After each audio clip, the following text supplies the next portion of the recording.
And next, theory of inheritance. How the inheritance work, how the in theories that describe the inheritance. First is the blending inheritance theory. Second is particulate model of heredity.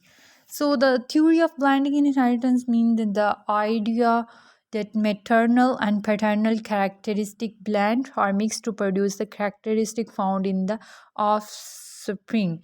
These are the blending inheritance meaning that means we can mix the characteristic of mother and father, so we can combine to form the offspring characteristic. These are the blending of both parental and maternal characteristics.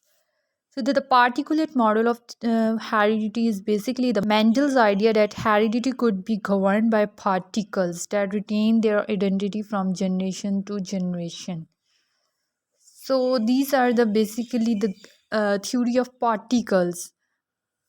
It means there are the particles present. That's why it's called particulate. Particles that retain in individuals to make that are transferred from generation to generation. These are the particles. These are the both are the theory of inheritance.